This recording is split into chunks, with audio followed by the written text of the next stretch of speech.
Hey fearsome friends. I'm sorry for the delay of videos lately. My PC has been poorly. I think it was COVID. But she's all better now and we're back to work. I've got some truly terrifying stories for you today, so I hope you enjoy them. Snuggle up and get cozy, comfy, warm. And remember, keep being creepy. In 2012, I, a 20-year-old female, went with my boyfriend to a diner on a Wednesday night. There was this place that was advertising free pie when you spend a certain amount of money, so we decided to go there. The restaurant was right by his apartment, literally less than a 5-minute drive. It was a rainy night, and the restaurant was in a southern college town, but not close enough to campus to get much of a late-night crowd, and definitely not in the rain. Both of us enjoy quiet places, so we spontaneously decided to give it a try. When we got there, it was normal enough. A bland-looking chain restaurant shaped like a U. From one end of the restaurant, it would be impossible to see what was going on at the other end. So it was around 9 p.m, and not all restaurants are going to be open past then, but diners like this often are. The Waffle House and Denny's near campus is usually pretty busy late into the night, but this place was empty, except for one bubbly female staff member. Now, I used to work in food service, so I asked the waitress what time they were closing, because I hate when people come right at closing time. She said that they were open until midnight. Lucky us. Our waitress was a skinny, petite, maybe 30-year-old woman who sat us away from the front. She introduced herself as Sally, and right away I got the distinct feeling she was lying about her name. It was just the way she took a moment to smile after she'd said it, reminding me of the way my sister, who is a certified pathological liar, would slip in a little lie here and there. So something was a little off, but nothing alarming. I mean, my sister is completely harmless. I then noticed Sally wasn't wearing a name tag, just jeans and a polo shirt. She gave us some menus and again said her name. And again, I'm picking up on those subtle body language cues I'd learned from living with a habitual liar. So I'm thinking Sally is full of crap. It stands out in my memory as my first impression. My second impression was, damn, this lady talks a lot. I haven't seen you before, are you new? Here for college? I had great roommates in college. Do you have any roommates? Aren't Thursdays the worst? There's nothing to do. Do you have any plans for later? It was kind of annoying, but she seemed nice, even if a bit fake, and we figured she was just bored out of her mind, and or making an effort to get tips for being friendly. It became clear we were the only guests, and there weren't even other food servers for her to talk to, so as far as I could see, it was just the three of us. We didn't want to be rude, so we just answered her obnoxious questions, thinking it was an attempt at small talk. After our main meal, she then took our order for pie and started chatting it up about the weather. It's so dangerous to drive in the rain, blah blah. It should blow over soon. I'd wait here if I were you, blah blah blah. I actually started to get a bit creeped out. Like, why was she being so clingy? It was not necessarily a feeling of being in danger, but more like, why are you so obsessed with me? I then felt bad for feeling that way. Who did I think I was? Regina George hating on some nerd? The lady probably just needed to bring home some tip money. She came out with our 2 slices of pie and finally gives us some peace. The pie was gross. I had mixed berry and it tasted super fake sweet. Very artificial, like a child's lip gloss flavour. I don't know why I ate more than 1 bite though, other than I was broke and never wasted food. After a few more cringy bites, I looked to the back of the diner, and the waitress was standing near a back door, staring at us with some man.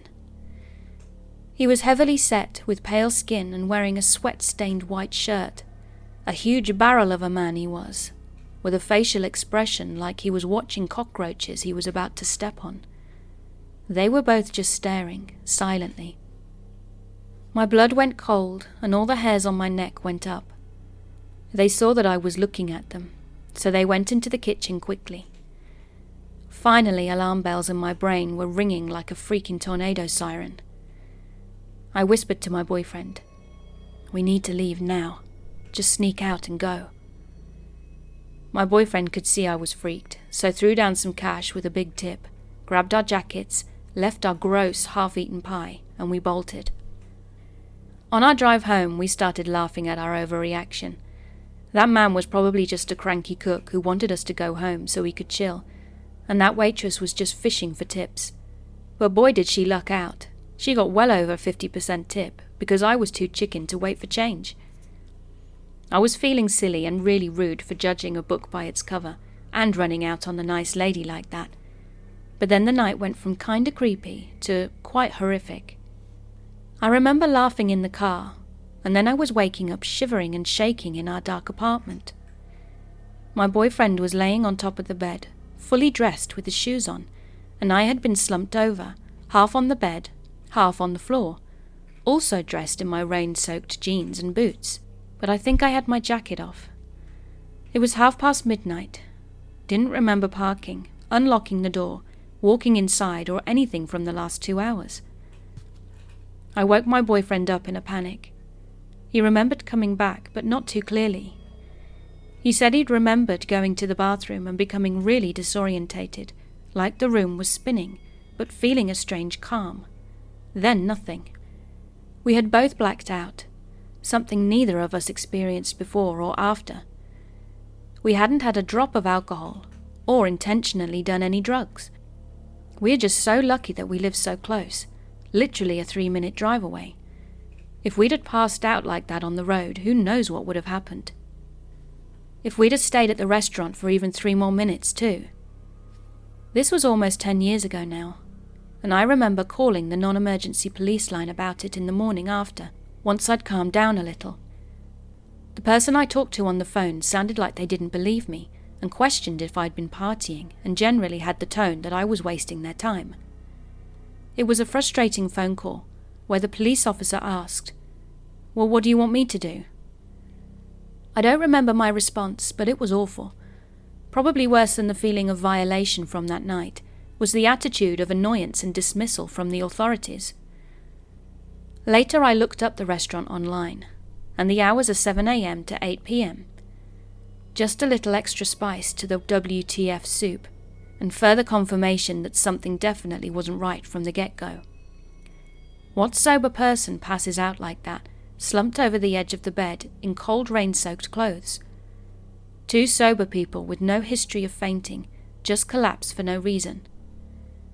I think we've all been told never leave your drink alone if you go out to a bar or party, but it never occurred to me that same danger could come from a chatty waitress in a chain restaurant.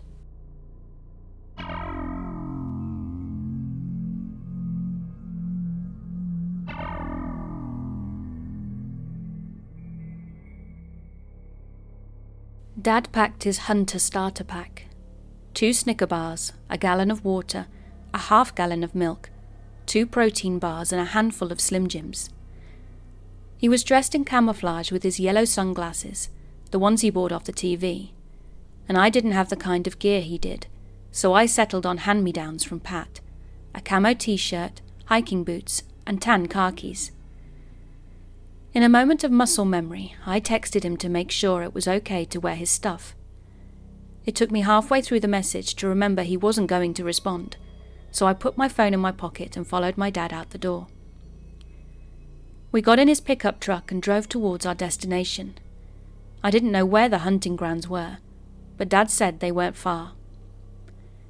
Outside, the sun was crawling into the sky, turning the black into shades of purple and red. I didn't know why we had to leave so early. Dad never explained it, and I never asked. "We just need to get one thing clear today, right?" Dad chewed tobacco as he talked. "What is it?" I asked. "When we have the shot, we can't hesitate," he said. "Yeah, sure," I said. Dad took Pat hunting every year, and all I heard was how good of a shot he was. Personally, I preferred video games and horror movies to sitting in the mud and killing woodland creatures. Mum and I would prepare the post-hunting feast of ribeyes and baked potatoes, which at least earned me some brownie points from Dad. When we hit the highway, Dad took the exit south towards Pittsburgh, which I thought was odd. I didn't know much about hunting, but I knew there were a lot more deer in the Allegheny Mountains than there were by the stadiums. "Do we need to get supplies or something?" I asked. Dad picked up an old sheets cup and spit into it. "Nope."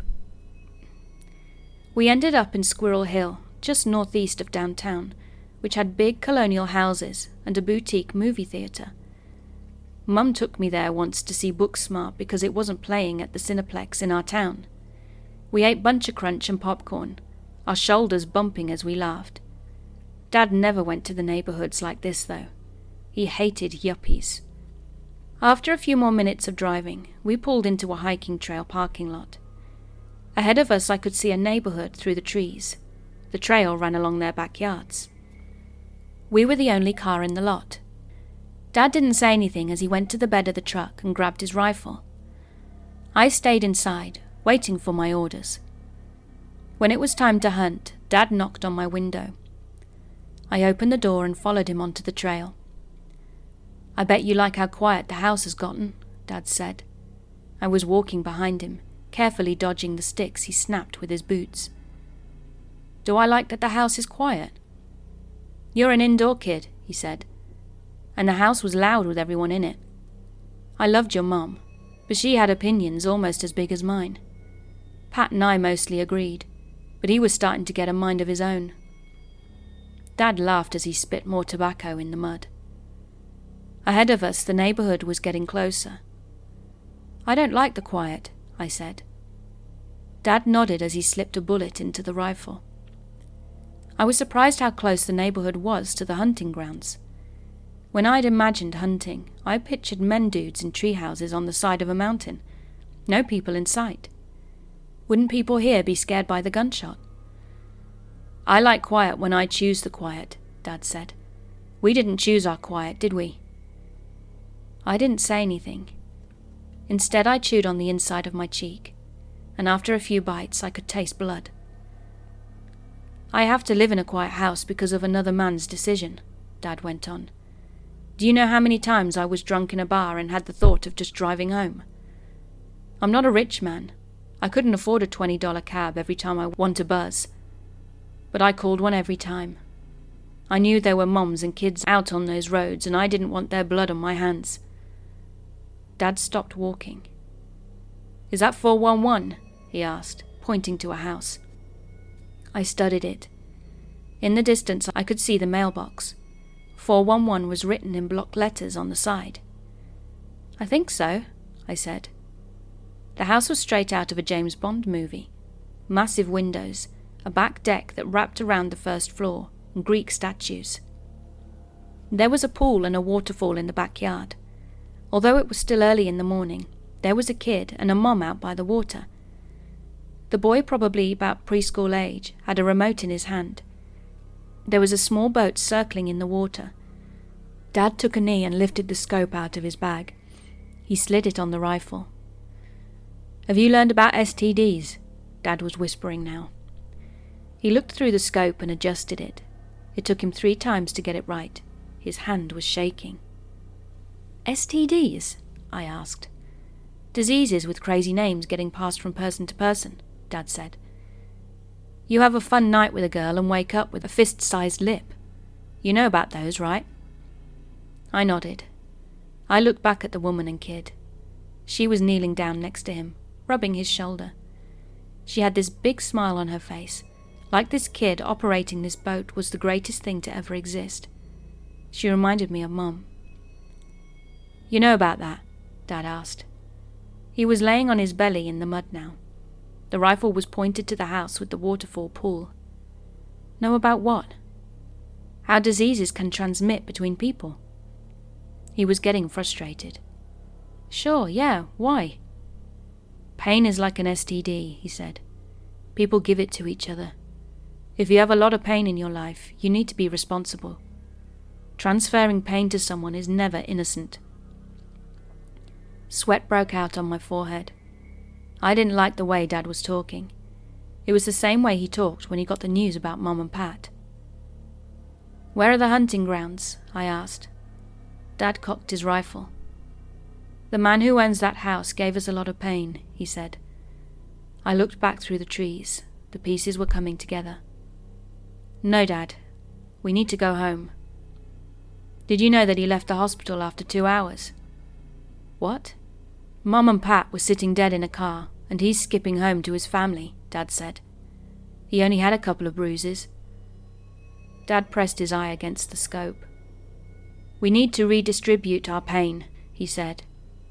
I never went against my dad. He and I didn't have the best relationship, but there was a silent understanding between us. Stay out of my way and I'll stay out of yours. But there was nothing to be understood here. Dad took a long, slow breath. As he exhaled, I dropped down and shoved the rifle's barrel into the dirt. "Hey!" he barked, pushing me back. "Let's go home," I said. "We don't have a home," he said. Dad turned on his side and kicked me. His foot landed hard into my stomach, sending me back into the mud. "Please don't do this," I said. I tried moving closer again, but it hurt too much. And when I breathed, I could feel the sharp edge of my rib puncturing something. I took short, wispy inhales, like a wounded animal. Dad didn't look at me. He kept his focus on the woman and child. "This is for you, baby doll," he whispered. The sound of his rifle echoed through the forest. I closed my eyes and buried my face in the mud. As the ripples of the blast softened, I heard a splash. I lifted my head out of the grass blade by blade. The remote-controlled boat was still doing circles. The woman was looking into the pool, her eyes as wide as dinner plates. She stood quiet for a moment. When she finally screamed, her eyes didn't change. The only thing that moved was her mouth. It dropped open like a nutcracker's. The sound she made was raw and cavernous. As the boat slowed to a stop, the water under it turned purple, then brown, then red. Dad took his face away from the scope and cried. It wasn't the way he cried at Mum and Pat's funeral. Those were back straight, tough guy cries. These were different. He wept like a kid who didn't get the right toy for Christmas. Then, as if hypnotized, Dad stood up, wiped the dirt off his overalls, then walked back towards the car. I watched him walk down the path. His posture caved in. I wanted to run up and grab him, tackle him, punch him in those stupid eyes, but I couldn't.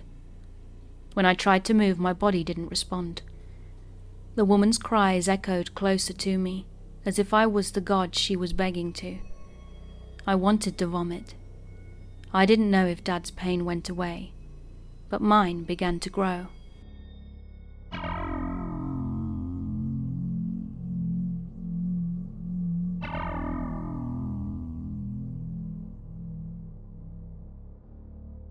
To preface this, I love to drive, like hour-long drives to nowhere with no destination in mind. Just me, my music, and the road ahead of me. Living in Nebraska, I'd often take back roads or lonely highways, cutting through the countryside to small towns and eventually cities, and I'd usually take these drives at night, since there was less traffic to worry about. I've done it since I got my license 4 or 5 years ago, and I've never once had any sort of issue, nor have I ever run into any trouble. That was until a few nights ago. For reference, I'm a relatively small 22-year-old female, and as I've stated before, I often take these drives completely and utterly alone. They're a good way to clear my head when I'm stressed, upset, or overwhelmed, and they also help me get a plan together to sort personal issues out. I've also done these long, lonely drives to get away from the toxicity of my household when I used to live with my parents as a means of coping with their alcoholism. Though now that I've moved out and am in a much better place mentally, I don't really have the urge to do it so much anymore. However, on the night this event took place, I was feeling pretty overwhelmed, stressed and anxious, with a ton of personal issues. I felt restless and irritable around my boyfriend, couldn't focus on anything else, and decided I would take a drive to clear my head. My boyfriend was understanding and told me to be careful and not to be gone for too long, as it was getting pretty late. I agreed, gave him a kiss goodbye and left. I drove around our city for about 30 minutes, but I was still feeling on edge about everything transpiring in my personal life, so I decided to drive further north, down those familiar dark, winding, one-lane highways. I kept the car at a steady 65 miles an hour, taking the turns at a slower pace, in case a deer jumped out around a bend, and was just admiring the vast empty darkness of the snow-capped fields and barren trees. It was honestly a bit creepy being alone with no cars in sight, and seemingly in the middle of nowhere, and the few houses miles back from the road were lightless and dead, with the cornfields withered and covered in the snow. It was like something out of a horror movie, and I half expected to see a ghost pop up in my rearview mirror, or see someone clamber out from the patches of trees dotting the horizon. The only light came from my headlights, and even then I still strained to see through the inky darkness of the night. By now it was just after 11, and I told myself that once I'd made the familiar roundabout that would either take you to a small town or back up towards the city, I would head back to the city and home. That roundabout was still maybe 15-25 minutes away, but other than my imagination picturing the worst, I wasn't really all that concerned. I mean, I was by myself. I didn't have any other motorists to worry about, right? Wrong. As I'm rounding another bend, I noticed a vehicle with its hazards flashing maybe a quarter of a mile or something away from me. It was some sort of sedan, dark-coloured, and was angled to where only a part of it was on the shoulder, while the rest was jutted out onto the road, like they had to pull over in a hurry, but didn't quite manage to do it. The driver's side door was flung wide open, and as I slowed my vehicle down and angled it towards the opposite side of the road to pass, I could make out what looked like maybe blood on the inside of the open door. I didn't see anyone on the road or in the car, and I was the only motorist in sight.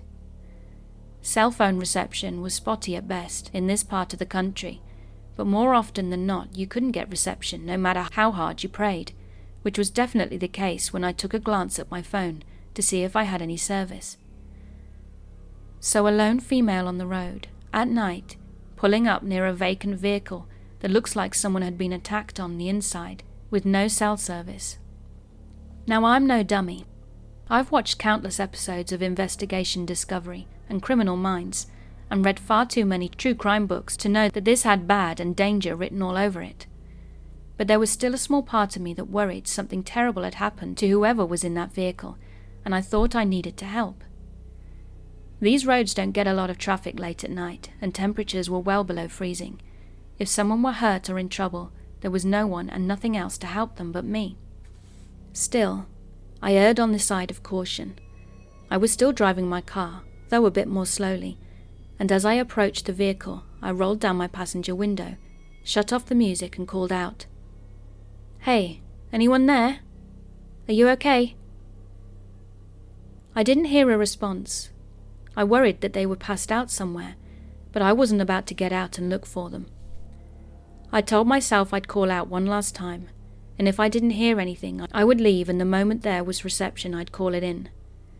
And if I did hear someone, well, I'd figure out my next course of action then. So again I shouted, "Hey, what happened? Are you okay?"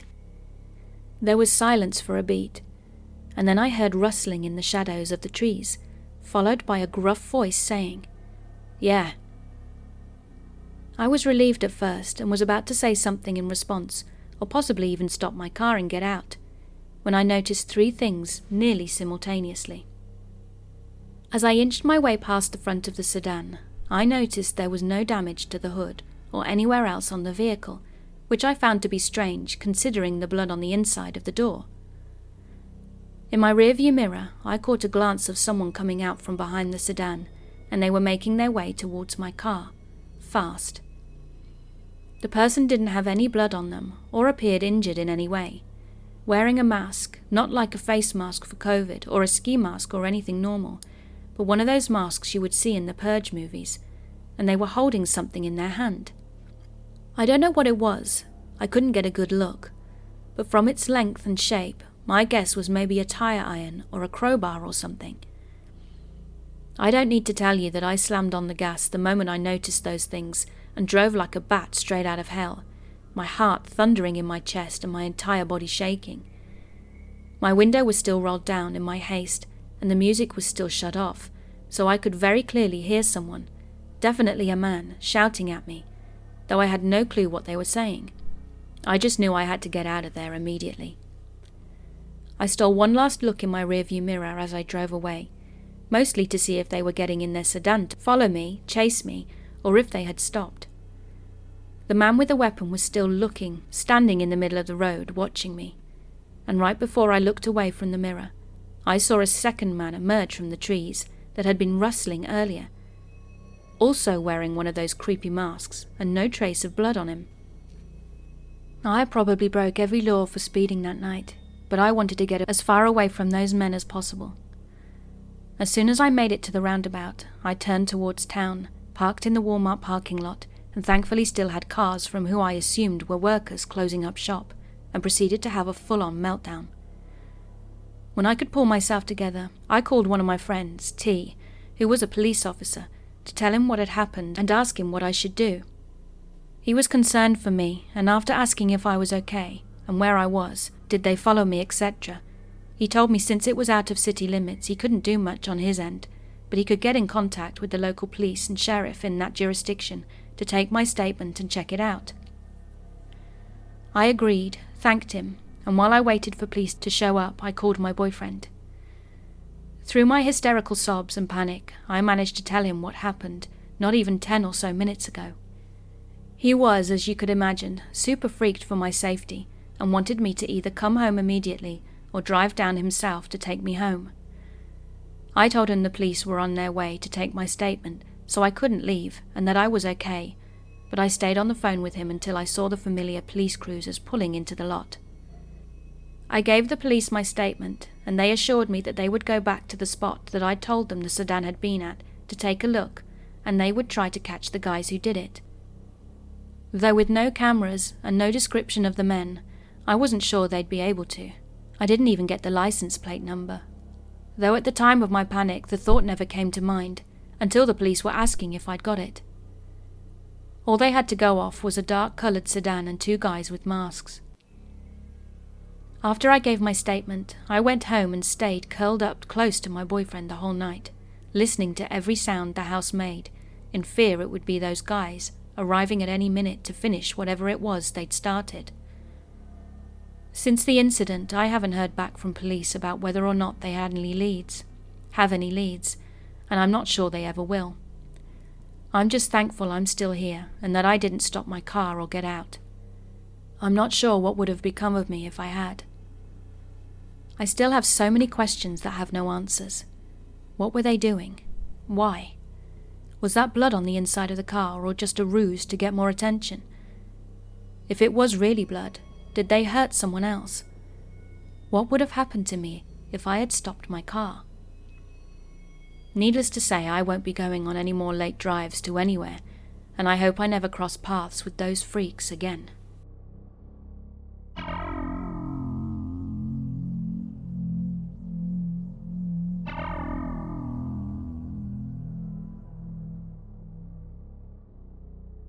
Now this is one of the strangest things that has ever happened to me, but hopefully this is the correct location to finally tell my story. It actually involves 2 separate instances of creepy behaviour in public towards me, and I'm convinced the second pervert was a copycat of the first one. I should start off by explaining that I am a man, gay if it matters, and I have had my fair share of unwanted attention from older men. But I went through a particular period between the ages of 14 and 21, when there seemed to be many older creeps staring at me, trying to make a move on me, or being inappropriately sexual in some way. I don't know why, except to say I looked older than my age at 14, and most people probably thought I was in my late teens. However, I don't have an explanation, as these events generally happened as I was going about my own business, out with friends and family, and I didn't do anything to invite it at all. These events happened when I was 16. The first instance happened when I was on a city break with my family to London. We live in the UK, but not in London. And we were on the subway, and I noticed this man, came and sat directly opposite me. As far as I can remember, he wasn't actually that old, maybe in his mid-30s, and was perhaps Mediterranean or Middle Eastern in appearance. He sat with his legs spread widely, and there was no one sitting on either side of him. He was staring directly at me.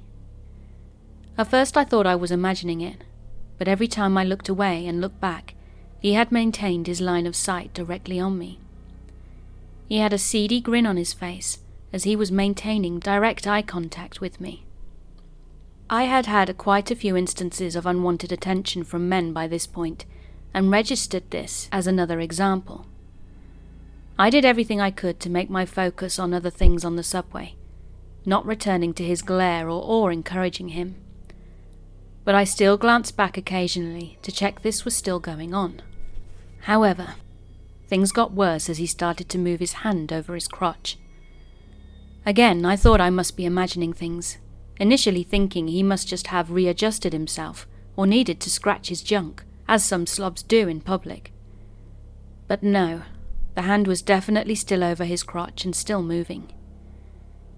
For the rest of the time I was on that subway train, this man continued to stare directly at me with his seedy grin while touching his genitals. I was looking everywhere I could in the subway, other than at him, but did glance back often enough to know it was going on. I was scared he was going to follow me. When our stop was coming up, my family was standing up next to the doors to get ready to leave. I decided to stay seated and didn't show any sign that my stop was coming up.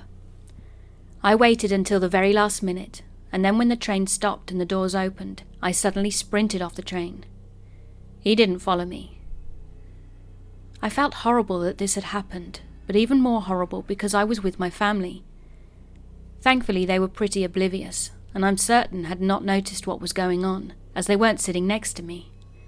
But in general, they have been oblivious to times when there has been something creepy going on in someone's behaviour towards me. Now the next episode is what makes this story really weird. Later on, when I returned to my home city, I had met up with a friend in Starbucks in the centre. We were just chatting about things generally, but at one point I told her the story about what had happened on the subway. I explained it right down to the details about being scared of being followed off the train and waiting to the last minute to leave. I can't remember the exact moment I became aware that there was a woman watching me, but I think it was either the time I was telling this story or just after finishing. There was a woman sitting close by to us, by herself, and she appeared to be listening to our conversation. I don't remember staying in Starbucks much longer after that part of the conversation, so I must have said goodbye to my friend before leaving and walking to the bus stop. I noticed that this woman had left after me and also walked towards the same bus stop. Okay, fair enough, I thought. Must be a coincidence. There was no one else at the stop. I sat down on the bench, close to one end of the bus stop. This woman stepped right up and stood next to me while I was sitting there. She was really close, must have only been a few inches apart. Sometimes the queue for the bus can be really long in my city, and people need to jam up close together, but we were the only two people at the stop at this time, and there was absolutely no reason for her to stand so close to me.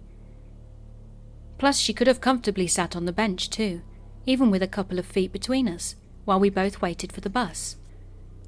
I found this rather odd, but I just looked the other way and hoped my bus would come soon. It arrived, and what do you know? This woman was apparently waiting for the same bus as me. I thought, okay, but this won't start to be strange unless she sits near me. In those days, in addition to normal horizontal rows of seats, in my city the buses had some seats which were positioned in a way where you could sit opposite each other. I can't remember why I chose one of these seats, but I was sitting on a seat facing onto another row of seats across the aisle. And then this woman sat directly opposite me on the bus. She was looking straight at me. This is the first time that I got a good look at her appearance. Again, she wasn't very old, I think in her 30s. She was quite short and plump, and was white with shoulder-length brown hair and glasses. I remember she was wearing a short black skirt.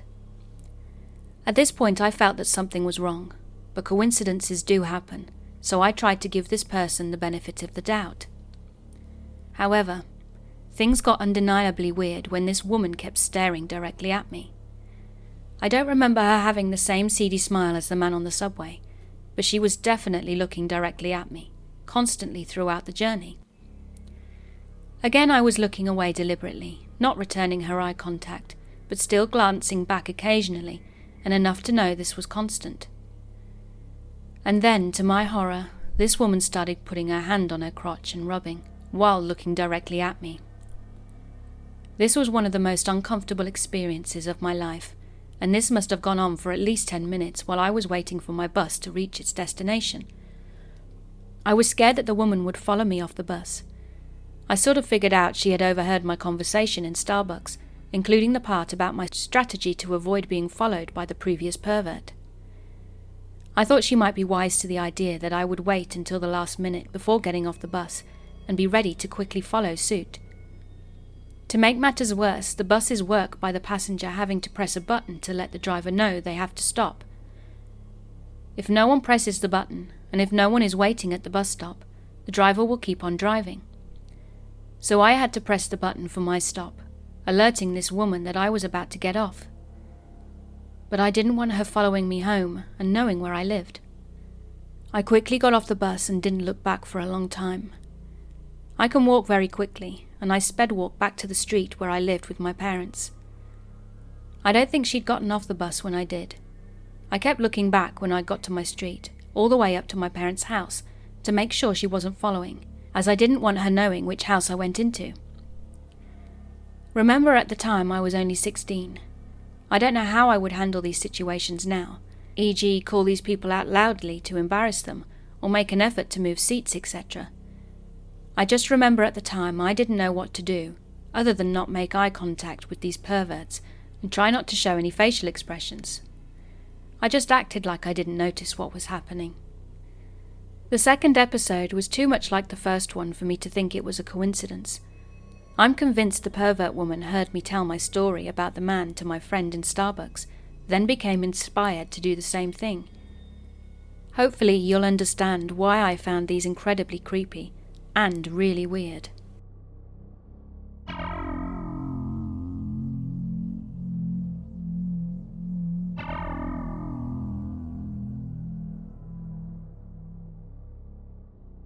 When I was in 9th grade, I asked a girl out to the homecoming dance.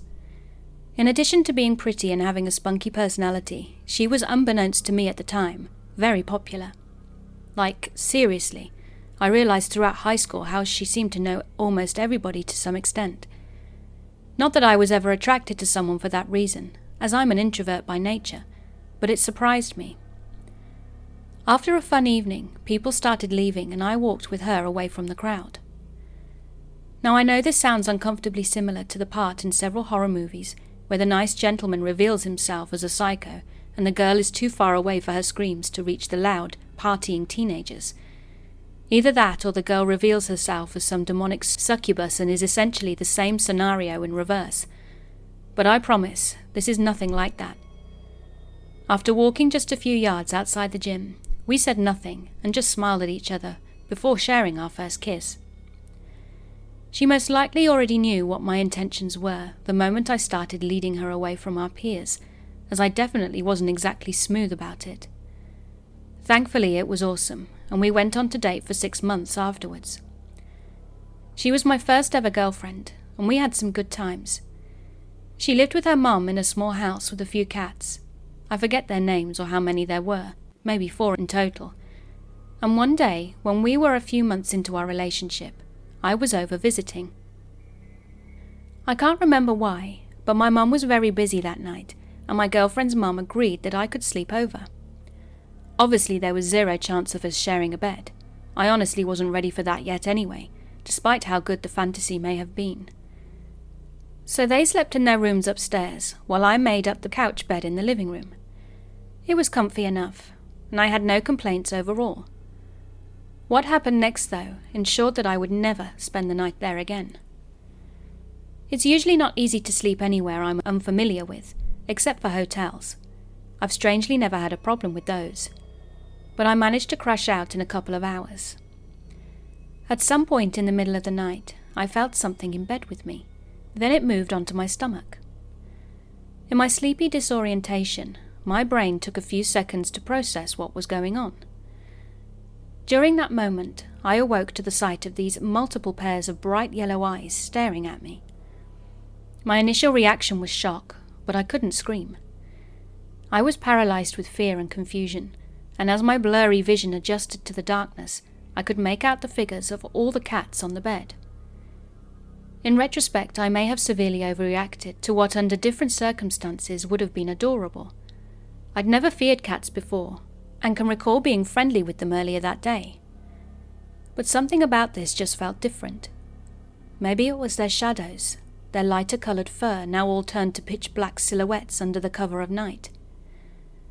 It's funny in a way when you think about it. Us humans love to act like we're so evolved and civilized, but in the end we're all still influenced by those primal survival instincts left over from our hunter-gatherer days. As much as we enjoyed staying up late or scaring each other with stories and movies, in the relative safety of our homes, the truth is that there's a very good reason we fear the darkness. It's our subconscious way to remind us that we aren't made for it. It's never been our territory. We're not a nocturnal species like the various predators our ancestors regularly had to fight off, with nothing but spears, torches and moonlight, all while often having no protection against the elements but furs, leaves or loincloths. Regardless, I could have dealt with the dark if that had been all there was to it. What's really burned the memory of this night into my mind, however, is those eyes. Those damn eyes that looked to me as if they must have had flashlights shining from behind them. It didn't make sense to me for them to be so bright. I remember the living room so clearly. There was no light anywhere that should have been able to reflect or refract off of, surely not to such a blaring result as this. The blinds were shut, there was no moon or streetlight coming in, and it was pure black. Yet somehow these eyes burned bright as day with those feline slit pupils that could be mistaken for a snake's. Whatever the explanation, these were not the same cute pets I'd met in the daytime. It wasn't just their appearance. Their body language was different too, in that there wasn't much of any to speak of. They just sat there, on or around my belly, staring at me.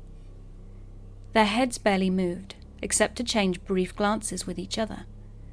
They didn't crawl or paw. They didn't lick their lips, at least not that I could see. And they were eerily silent, never making a sound. They just stayed in this semicircle of hairy shadows, blazing into my very soul with those bright lenses. I wanted to shoo them away. I wanted to move, shout, cry, grab my cell phone and call my mum. I wanted to do something, anything, but every instinct I had told my body not to budge. I can't rationalize why. There was just a gut feeling that breaking this delicate situation by even twitching would cause these animals to react in some horrific way. They didn't really know me yet after all. What if they were just curious? What if they felt surprised or threatened? What if I set them off and they scratched or bit me? Even if I could see well enough to defend myself, the generous boyfriend in me still wouldn't want to hurt my girlfriend's pets. It seemed like a no-win scenario where my only chance to survive was to play by their rules. This was their world, and I was but a humble guest. For as much of the night as I can remember from then on, I stayed as still as possible and kept my eye on the cats. My hands kept the covers pulled up to my nose, perhaps as an unconscious way of trying to quieten my mouth breathing. The only means of resistance I could think of were my eyes. I figured maybe staring right back at them would protect me somehow, as if to warn them, stay where you are. I blinked only when absolutely necessary, which strained my eyes to the point that I grew paranoid as to when they might be playing tricks on me. However long this stalemate lasted, there was only one constant. Those damned cats never moved. Beyond their infrequent eye contact, they always returned their gaze on me. Eventually, the semicircular arrangement to their seating didn't even look like cats to me anymore. In the darkness with those bright circles, they appeared more like some council looking down on me, exchanging thoughts via some telepathic link, like they were deciding some kind of judgment. I swear at one point, I genuinely feared they were debating whether to eat me.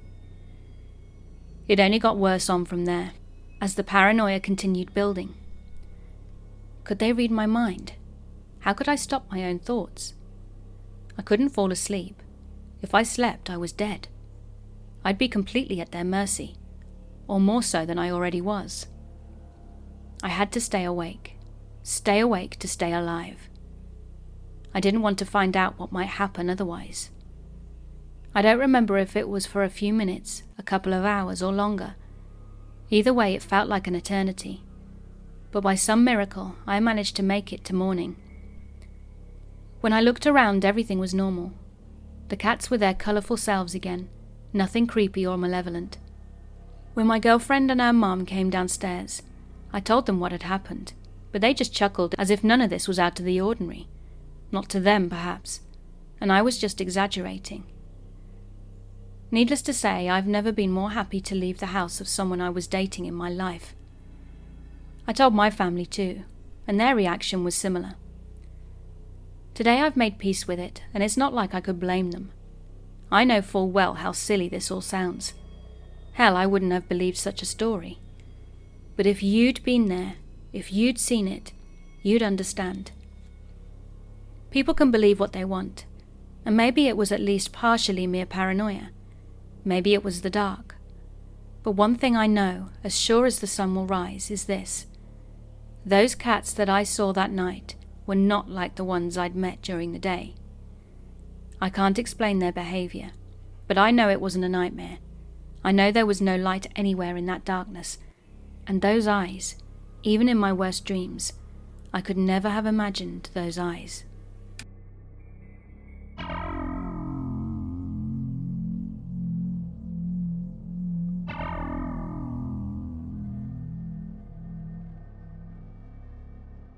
When I was younger, I lived out in the countryside of East Oklahoma with my mother and grandmother. From where we lived, it wasn't unusual to see anything but dirt road for 10 miles around. One evening during the fall, I was out in the woods exploring the many hills around my house. Being a curious kid and all, I walked about a mile or so away until I came across an old red house sitting at the bottom of the hill. There was an old white truck parked in the driveway with what I remember looking like a burn pit close by in the back. I was afraid of confrontation when I was younger, and it was going to get dark. So I decided to backtrack and just head home. But just as I was walking away, I heard a woman's voice call. "Hey!" And it was coming from the direction of the house. But the weird thing is, there was no one outside, and no one in the windows either. Not that I could see anyway. And I didn't know if the voice was calling for me specifically. So I stood there and waited to see if anyone appeared. But no one did. I began to walk away, keeping my eyes on the house. But then, just as it was disappearing from my view, I saw an older woman with black hair and a brown and red dress come outside from the front door. She looked up at me and smiled, then pointed her finger directly at me. I didn't want to engage, so I acted like I hadn't seen her and continued walking. As I could see my house coming back into view and started down the small hill, I thought about what dinner would be, and that's when I heard the same voice, calling "Hey" from before. It honestly sent a chill down my back as I thought the old woman had followed me all the way home. I whipped around and scanned the trees, trying my best to spot someone. Instead, I only saw a large owl sitting in a tree about 10 feet off the ground. It didn't hoot or make any noise, it just stared directly at me, almost intently. Now in my culture, owls are bad omens, and typically when you hear them it means someone you know is going to die. So anxiety overcoming me from seeing this owl and hearing this woman's voice, I wasn't going to stick around in the woods any longer, and I began walking more hurriedly. "Where are you going?" I heard the voice call from the woods behind me. I wanted to run so badly. Something in me kept telling me not to run though, and to not show fear. In my head I kept thinking it's the owl. The owl is talking to me. But this isn't an owl. I finally got to my house, and my grandmother was in the kitchen reading a magazine. I tell her what's going on. "Gram, there was an owl outside. I think it was talking to me." I knew she could tell I was afraid, as her eyes looked like she knew something that I didn't. "Where were you, and where is it now?" she asked, standing up, pulling the curtains closed. "I was walking in the woods, and I saw a red house and an old lady." I pointed in the direction of where I went. "The owl is there. I'm scared, Gram." She followed my finger, then walked into the other room to get my mum. "It's her. I know it is Amber. She's been coming more and more," my grandmother whispered angrily. My mother came over to me and said, "Baby, show me where the owl is." My mother smiled, but I could tell she was angry, perhaps even scared. She took my hand and led me out the door. I didn't want to go back outside, but I trust my mother, so I went. "It was over there," I told her. She led me by the hand and gripped it tight. "Don't be afraid, Colty," she said. "Is that it?" At first I didn't see what she was pointing at, because by this time it was getting dark, but then I spotted it, the same huge owl. "That's it," I whispered, afraid it would hear me. My mother bent down and picked up a rock the size of a lemon. "Bitch, stay away from my son." My mother chucked the rock, hard. The owl, beginning to take off, got clipped in the wing by the rock, and I swear it was one of the most terrifying things I've ever heard. It made a screeching noise like a pig, then trailed off into what sounded exactly like a woman screaming. It flew off into the dark woods, and without another word, my mum took my hand again and led me back into the house. That night I heard bits and pieces of my mum's conversation with my grandmother. Stuff like, "She's evil, she killed her husband," and "She's a stickini, she was following my grandbaby." And the final part I heard made me terrified of the woods. She said she eats hearts. The next day my mother told me we were going to town, but had to stop somewhere quickly to check something. So we load up into our small car and drive down the dirt road for a bit, and come up to a familiar sight. It was the red house. I thought, this is that old lady's house. I wonder why we're here. Then I began to scan the woods around us, looking for that owl. Not as afraid this time, as it was the day. My mother knocked on the door and waited for a minute before the same old woman came outside. The old woman wasn't smiling. Instead, she looked at my mother like she hated her. Then I saw her turn to me with those piercing eyes. I couldn't hear what my mum was saying, but while I tried to listen, my eyes looked down at something that wasn't there yesterday. The old woman's arm was wrapped up in a bandage and a makeshift sling. It was then that it all clicked. She was the owl.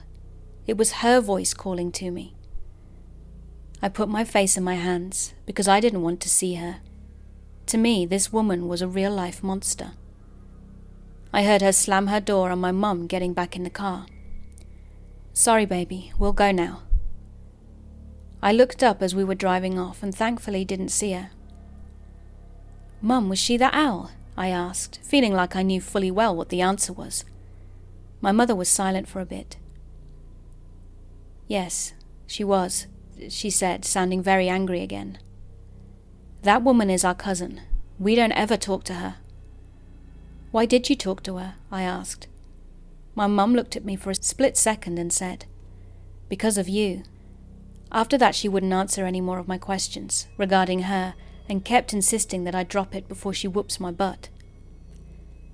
Years later I found out that the old lady's husband had died of a heart attack years prior. Soon after this all happened, she died and I don't know how. Only my grandmother knew, and she's since passed as well.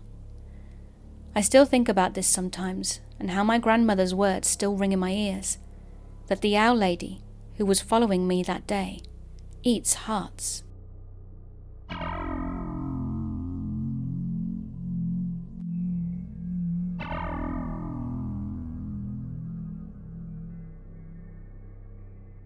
The year this incident occurred was 1993, and my grandparents were settling into bed. I wasn't born at this point. This is an account told to me by my mum and her sisters, who were teenagers when this happened. So to give you a bit of the layout of the house, the hallway was a line of doors to the left and right, near the middle, and also at the end. The doors weren't exactly across from each other, but staggered, and my grandparents' room was the room to the right at the end of the hallway. One night, once my grandparents were in bed, they suddenly saw a red balloon float into their room somehow. Now this is completely baffling and very scary, considering that this red balloon would have had to go up the stairs, down the hallway, get to the end and turn into my grandparents' bedroom. Another strange thing about this was that my grandparents didn't remember seeing any balloons in the house the day before, and my grandpa said that he remembered the balloon didn't even float at the height of the ceiling, but through the middle of the room instead. And here's the really scary part. The balloon floated to the end of their bed and just stopped there, and to this day my grandparents have no idea what caused this weird incident. However, the house that they are in has had some weird stuff happen in it from time to time, but this story doesn't end there. Fast forward 27 years to 2020, and in the same town, where that weirdness happened back in 1993. 5 people went missing, and 3 of them were kids. One was found dead in a cornfield, and my grandpa told me that there was this clown sighting in the 90s in the same town where all this was happening. Is this just a coincidence that 27 years later, which is how long it takes to come back, from that red balloon incident, which the red balloon is literally its symbol, and then people are going missing? Last weekend I went to my grandparents' house, and luckily I didn't get kidnapped by it, but something strange still happened. In the morning after the first night there, I was basically half asleep and half awake, but I could hear that everyone else was up. I like to sleep in, so I just stopped myself from waking up. However, for some reason I thought I was still at my house, so when I heard footsteps coming towards me, I thought it was my mum coming to wake me up. Suddenly though, I felt someone tap a few times on my back. My mind processed that as being my mum's attempt to wake me up. But right away, however, I turned over and there was no one in sight. I was more than a little creeped out, and I tried to think of a rational explanation. Then I started thinking about it, and I creeped myself out too much, so I went upstairs. Nothing happened to me the rest of the time, but I still wonder, is something like it real and terrorizing this town every 27 years? Or is this all just a coincidence?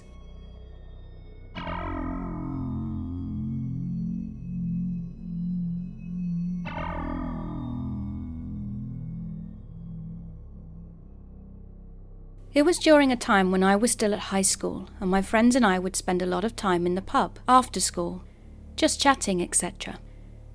Everyone except me lived in dorms, so I was the only one that lived in a house in a different town. Being that they lived that way, they had to be back by 10 p.m, and the last bus for me was leaving at 11 p.m, so it would mean I'd had to wait for about an hour in the usually empty bus station. Now I'd had a lot of encounters in this station over time, and most of them were friendly, but one of them was a bit confusing and creepy to say the least. Now I'm not the type to get scared easily, but one winter I was sitting alone inside the station, just looking at my phone and trying to keep warm, when suddenly a man approached me. Straight away I could see that he was a bit odd. Dirty clothes, missing a few teeth, and not very old. He must be a junkie or something, I thought to myself. He approached me and asked if he could use my phone to make a call. I thought nothing of it and handed it over. He made about 4 calls, but I didn't care.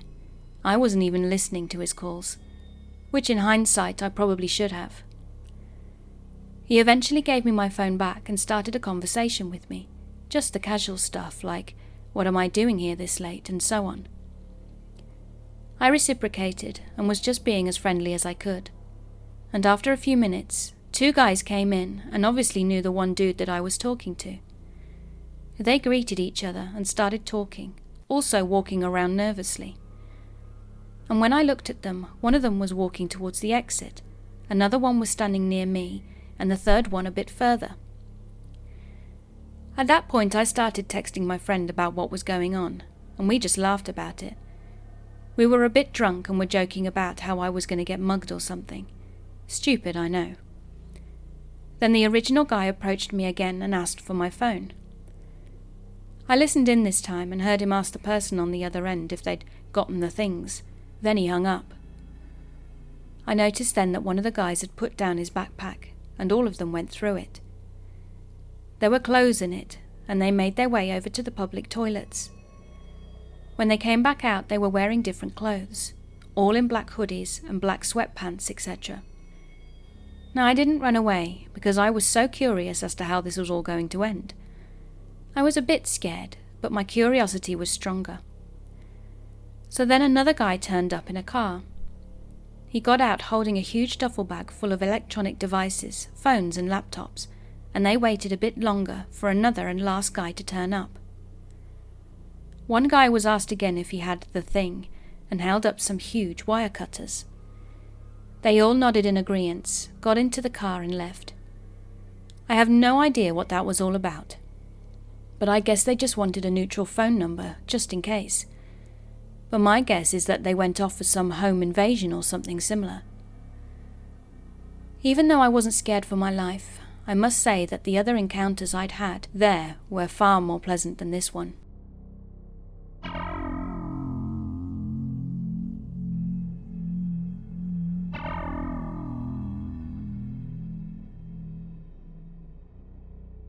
Now, before I really delve into what happened and why it chills me to the bone, I want to give a few brief facts about where I lived and what was going on leading up to the event. In the early 2000s, my parents and I were living in Dubai. Now, Dubai is a very happening city, large buildings, bars, and a bustling downtown area. However, it's important to note that all of this was not as prominent in the early 2000s as it is now. In 2009, Dubai was fairly quiet, still large and bustling, but quieter than it is now. The streets were not as well lit, and most of the western sides of the city were dotted with large patches of sand and desert that still exist today. My parents and I lived in a part of Dubai called Al-Barsha, a large and massive part of the city that now is home to various malls and skyscrapers, but at the time was far slower and tame. Also to note that the temperature during the summer, which goes from April to September, is boiling hot. I'm talking 40 degrees Celsius. So if you stood outside for more than a few minutes, you would be drenched in sweat and would start to smell, so you would have to take a shower. This meant the already quiet part of the city would get a little quieter during the summertime, with most people going to malls and shopping centres rather than taking walks along the streets and parks. Many of my friends would return home to visit their families, and I would be left pretty much on my own with nothing to do. By this point in time, the internet had been around and established, so there was YouTube and a plethora of online apps that pretty much became a part of our daily lives. My father owned a computer and would allow me to use it every now and again, under his supervision. He made sure to always stand over my shoulder, so that he could see what sites I was visiting. Obviously, I would find this extremely irritating and would get agitated with him, who would then simply just kick me out of the room and into the 47-degree weather with a ball. Every time I asked him why I had to be supervised, he would always mention the fact that I was 8 years old and needed proper supervision because the online world is a dangerous place. I never believed him. Fast forward to the peak of summer, and playing with a ball outside was no longer an option. The hot marbles had burned my feet. I had developed an unnaturally dark and unhealthy tan, and my mother had put a stop to me going outside if the weather went above 40 degrees. Her primary reason for doing this was the fact that every time I would leave the house, I would come back sweating like a pig, which meant she would have to wash my clothes faster than she wanted to. Being this hot also meant I was chained up in the peak of summer with nothing to do around the house. My father would leave for work at 8, and I was not allowed to lay a hand on the computer until he got back at 6. This meant a few things. I was tempted to open the computer without his help, and I developed an unnatural relationship with my father because I would basically cry the entire day if he got home late from work, even though I didn't want to play ball with him, but actually just wanted to use the computer. I would usually use it to browse Smosh, and if I'm not mistaken, I think the reaction channel was also active by 2009. I would also play games like Club Penguin and Fantasia, along with Purple Palace and other stupid stuff. My father realized it was unfair for me to sit at home the entire day doing nothing, so after dinner he would open up a game on the computer that both me and him could play together all night. It is now a good time to note that my parents are Muslim, which meant they would fast for the month of Ramadan. During Ramadan, one eats before sunrise and does not eat again until the sunset. This simply meant me and my family would stay up until 4 a.m. and then pray until 5 a.m., by which time we would go to bed. For the second half of the month, my dad and I basically developed a routine of playing a drawing game all night until 3 a.m. I don't remember the name of it, and I don't think the website even exists anymore. It was a really simple game, where you would be paired up with other players and you'd have to guess what the other was drawing. Again, I have no idea where this game is now, and even if it still exists, though I should note a few very key details regarding this game that I remember clearly. Firstly, the game had this god-awful music, a little bit like merry-go-round music, and it was unnaturally loud. The game would also allow players to open up new lobbies and name the lobby whatever they wanted. The game also had updates, and these updates would be shown on the loading screen. Furthermore, the game had no facecam options or anything, not even a chat option, so the only place you could type was the guessing bar during each round. My father would do the drawing, and when it was not our turn to draw, I would usually shout out words so he could type them in and guess. This dynamic worked because I was 8 and didn't have an artistic bone in my body, but my father, on the other hand, was far better at drawing, but not so good with guessing. So we would usually frequent a lobby called Draw Dubai, which meant we'd be playing against other people located in the city. Most of the people chatted in Urdu and Hindi, so we could usually join into the banter and have a bit of a laugh. Now, banter was not common on this site. On most servers, no one ever talked, and no one would communicate. They would just guess the word on the screen, and then the game would end. So such an active server was rare, and what was even rarer was the fact that the server had reoccurring players that all had inside jokes with one another. One night my father was drawing the word rubber, but he needed to use the bathroom, so he told me to draw, and he went to go and use it. Now usually this wouldn't be scary, but when I started drawing, I began to notice something weird. One dude in the chat typed something extremely unsettling. I'll try to recreate the chat as accurately as possible, though do note that this was years and years ago, so much of my memory regarding exact details is hazy. User 1. Is that a penis? User 2. LOL. Get your dad back, little girl. Let him do the drawing. I remember the second line as clear as day. Now at the time I was not scared. Rather I was a little embarrassed that I had just been called a girl, and I didn't even think about the fact that this was weird. But comments like that continued for a while until the timer ran out. Things like, "You can barely reach the screen," and "How old are you?" Now while perhaps they could have deduced I was younger from the noted decrease in talent, it is impossible that they would have figured out the relationship I had to my father. When my father had come back, I kept my mouth shut, and I did this because as a kid I wasn't really creeped out, but I kind of didn't care. We logged onto the server the next day, and the day after that, and so on. And so long as my father was on the screen there was never an issue. People would draw and guess and occasionally write something funny in the guess bar. But as soon as he would leave, the comments would start up again. I have a vivid memory of someone drawing a crude picture of a child with breasts, even though the word was paint. These things never happened when my father was around, and as a kid I never noticed the pattern, hence never got creeped out. The creepiest thing that did happen, though, was on the final night of Ramadan. My father left for a few minutes to make himself some popcorn, and I started to read the guest bar. I read something along the lines of, "Where do you live?" Now I know the remark was directed at me because he had put my username in there too, but being the idiot child I was, I told them where I lived. Not my exact address, but in true kid-like fashion I told them I lived in Al-Barsha and told them the name of my local mosque, and even described my house in detail. I know, I was a stupid child, even at 8. After Ramadan, the games ended as my father and I assumed a more normal sleep schedule. We would usually go to bed at 12 a.m. and wake up early at 8. Dubai was and still is one of the safest cities in the entire world. You can walk around wearing diamonds and pearls in the night time, and no one would ever dare look at you the wrong way, because the police were so strict. This meant my parents never had a problem with me going outside the house, and the only thing keeping me inside was the hot weather. But all of that aside, I remember walking out before sunrise one morning. I would go out this early because it was cooler, and I remember a car parked outside our house. A man snapped a photo of me and the car zoomed off. It was a pretty large white Nissan Petrol, but I didn't see the people inside because the windows were tinted.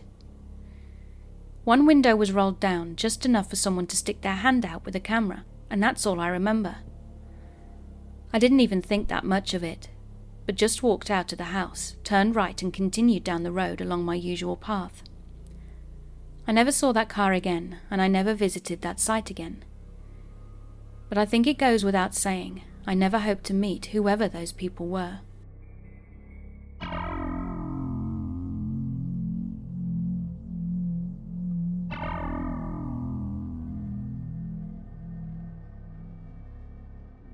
I would like to share something that happened to me back in 2018. For context, I was living in Berlin, Germany at the time, and my boyfriend was living a 5-hour drive away. I had planned to go see him as I regularly did around every fortnight for the weekend, and I used the carpooling site, BlaBlaCar, that we've used so many times before.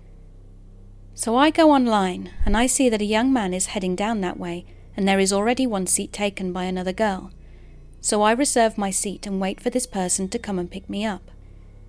We meet at the spot where we had agreed, and he explained to me that the other girl had to cancel last minute, which was odd, but it can happen. Anyway, I jump in and the driver, Ben, seems very nice and talkative. Just before leaving the city of Berlin, he turns to me and explains that he has forgotten his driver's license and we must go to get it, which is already a bit of a pain because it's the other side of town and Berlin is big. And let's be honest, if you know you're going away for a whole weekend and that you have a really big journey ahead of you, how can you forget your license? Anyway, we get to his place and he parks up. He then asks, "Would you like to come with me and visit my place?" No thank you, I said.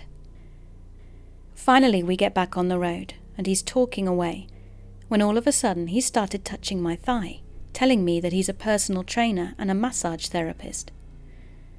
"Good for you," I said, thinking that I'd already made it quite clear that I was heading to my boyfriend's house and that I was not comfortable. He continued to touching my hands, my thighs and my neck. At that point I was wondering, do I get out? I mean, I am on the motorway, already about 2 hours away from Berlin, and we're in a traffic jam, so what was supposed to be 5 hours ended up being 7. My plan was to pretend to be asleep. I thought that way I don't have to interact with him, and he might leave me alone. But the thing is, I really did fall asleep, and when I woke up, I realized that I was in the middle of nowhere, on some tiny roads in the middle of the forest.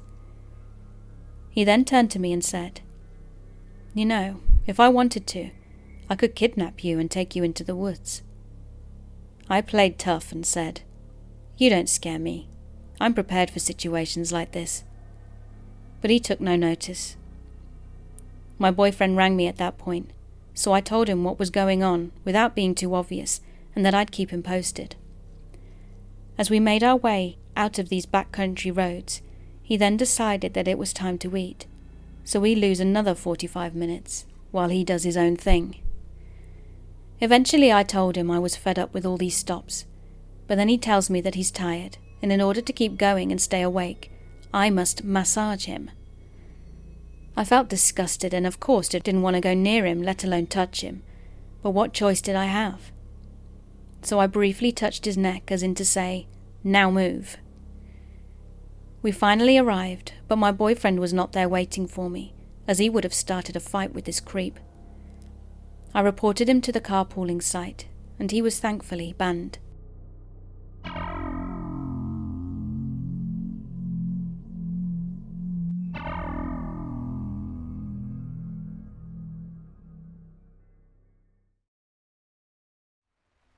Hey there, it's me again, Miss Fearsome. I hope you enjoyed my video. If you did, then please hit that subscribe button.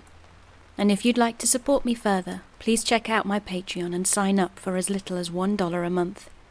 Also, check out my new YouTube membership levels with some exclusive perks.